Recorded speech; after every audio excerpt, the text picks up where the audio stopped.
जय श्री राम। आप सभी को हमारे चैनल पर स्वागत है। आज हम सभी माताएं बहनों को करवा चौथ की कहानियां बताने जा रहे हैं, जो पौराणिक कथाएं हैं, जो रियल कथाएं हैं।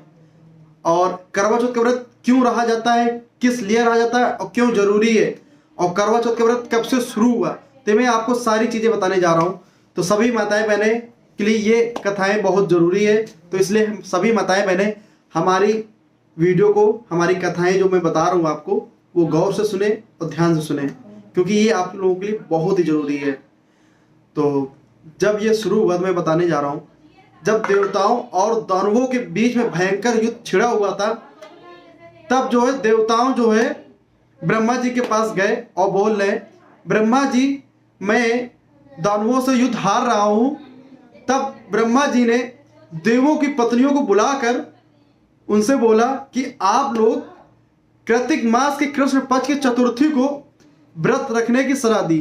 मतलब ब्रह्मा जी ने बोला कि आप जो है कृष्ण पक्ष की जो चतुर्थी है उसमें आप व्रत रहिए, इससे आपके स्वामी मतलब जो देवताओं थे वो सुरक्षित रहेंगे और युद्ध जीतेंगे। जब ये सलाह दी थी ताकि उनके पति युद्ध जीत सकें, यानी जो देवताओं थे वो युद्ध जीत सकें। इस व्रत को करने से देवताओं को विजय हुई, और इस युद्ध के समय सभी देवियों ने अपने पतियों के लिए करवा चौथ का व्रत रखा, और वहीं से ये जो है करवा चौथ का व्रत शुरू हो गया है। तब से जो है ये करवा चौथ का व्रत शुरू हुआ है, और मैं पूरी कहानी बता रहा हूँ, तो वीडियो छोड़ के मत जाए, क्योंकि कहानी आप लोगों के लिए बहुत ही जरूरी है, बहुत ही जरूरी। तो यही से शुरू हुआ है पूरा कथाएं वगैरह, और करवा चौथ का व्रत यही शुरू हुआ। जब व्रत शुरू हो गया तो यही कथाएं बना दी गई हैं। तो सबसे पहला जो व्रत रहा था वो माता पार्वती ने रहा था भोलेनाथ के लिए। जब माता पार्वती का व्रत जो है, एक अन्य मान्यताओं के अनुसार देवी की पार्वती, जो देवी पार्वती थी, पार्वती ने ये स्वयं भगवान शिव के लिए करवा चौथ का व्रत रखा था, और इस व्रत के प्रभाव से उन्हें अखंड सौभाग्य का आशीर्वाद प्राप्त हुआ। समझ रहे ना, जब माता पार्वती ने शिव जी के लिए व्रत रखा था तो उनको अखंड सौभाग्य का आशीर्वाद प्राप्त हुआ, इसलिए व्रत बहुत ही जरूरी है। तो मतलब जब देवियां रह सकती हैं देवताओं के लिए, तो आप लोग भी माताएं बहनें अपने हस्बैंड के लिए रह सकते हैं, अपने पति के लिए। पति भी आपका स्वामी है। अब तो हस्बैंड इंग्लिश में आ गया है, पति भी आ गया है, लेकिन सबसे पहले स्वामी है। तो आप लोग इस वजह से व्रत रहिए, और भी मैं चीज़ें आगे बता रहा हूँ आपको, इसलिए वीडियो ध्यान रखिए। तो जो महाभारत हुआ था, महाभारत में भी करवा चौथ का उल्लेख किया गया है। आप लोग अगर महाभारत देखा होगा तो उसमें भी करवा चौथ का उल्लेख किया गया है। महाभारत में भी करवा चौथ व्रत का उल्लेख मिलता है। भगवान कृष्ण ने द्रौपदी को अर्जुन की रक्षा के लिए इस व्रत को करने की सलाह दी थी। मतलब जो द्रौपदी थी उनको कृष्ण जी ने बोला था कि आप अर्जुन की रक्षा के लिए इस व्रत को करो, तो जिससे पांडवों को इस संकट को भी मुक्ति मिली थी। जो पांडवों के ऊपर भी संकट था वो भी खत्म हो गया था।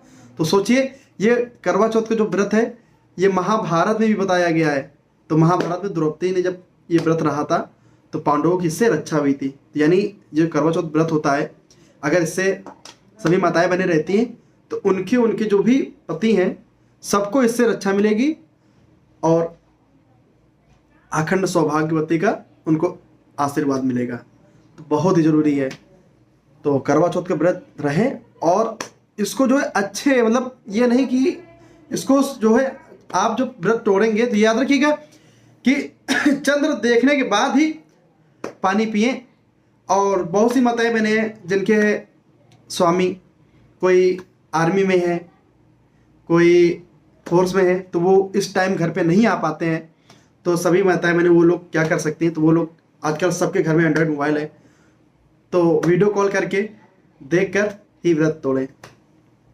तो इससे बहुत चीज़ें का लाभ मिलता है, जैसे कि आप सब लोगों को पता ही है।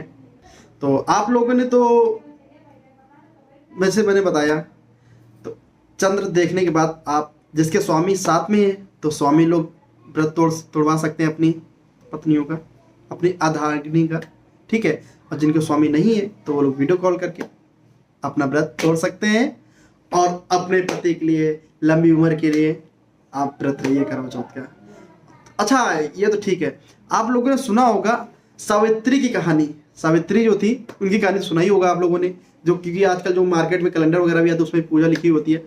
तो सावित्री बाई जो सावित्री जी थी, सावित्री देवी, उनका असल में क्या है कि उनका भी एक कथा के अनुसार उनको बताया गया है कई चीज़ें।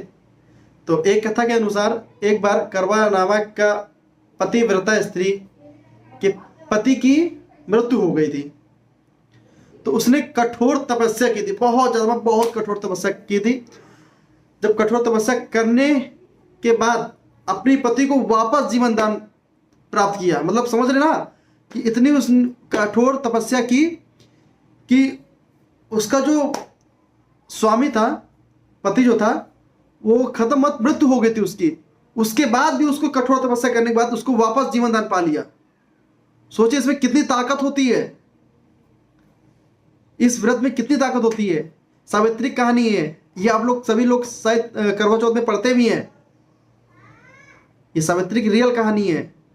उनका जो पति था वो मृत्यु हो गई थी उसकी, तब उसको किसी ने बताया था, तब उसने करवा चौथ का व्रत रखा था। सोचिए उस व्रत की वजह से उसका मृत्यु पति वापस आ गया, जीवन दान दिया गया।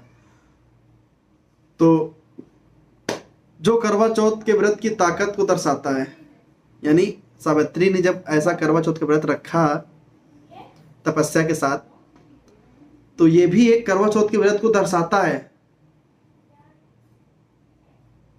कि सोचो कि मृत्यु के बाद वो अपने पति को वापस पा लेती है।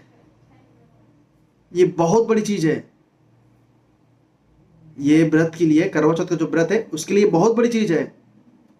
ये दर्शाता है लोगों को, दिखाता है लोगों को, सिखाता है लोगों को। तो करवा चौथ का व्रत जरूर रहें। और मैं तो ये चाहूँगा, करवा चौथ की कुछ चीज़ें भी और भी हैं जो नहीं करना चाहिए। तो करवा चौथ में क्या नहीं करना चाहिए मैं बताता हूँ आपको। जैसे करवा चौथ को कैंची होती है, कैंची नहीं चलाना चाहिए। करवा चौथ को सुई से कुछ कपड़ा नहीं सिलना चाहिए। ये दो चीज़ें नहीं करें। और आपको बता दूँ, करवा चौथ को जो है आपको बाल नहीं धोना चाहिए। करवा चौथ को बाल बिल्कुल नहीं धोना चाहिए। हो सके तो साबुन भी यूज़ ना करें, क्योंकि इन सब चीज़ों से बहुत दोष लगता है। तो ये सब चीज़ें आप लोग बिल्कुल ना करें। अगर ये लोग करते हैं तो इससे दोष लगता है। बाकी आप लोगों की इच्छा है, मैं तो आपको बता रहा हूँ। तो ये चीज़ें आप मानकर करवा चौथ का व्रत सच्चे दिल से, सच्चे मन से रहिए, जिससे आपके पति लोग लंबी उम्र जिए, आपको माता पार्वती से अखंड सौभाग्यवती का आशीर्वाद प्राप्त हो, मैं कामना करता हूँ। तो सभी को करवा चौथ की बहुत बहुत बधाई। सभी माताएं बहनों को करवा चौथ की बहुत बहुत ढेर सारी बधाई।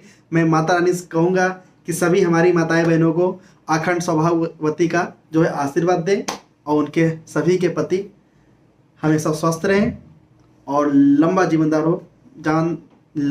दान मिले और सभी की मनोकामना पूरी हो।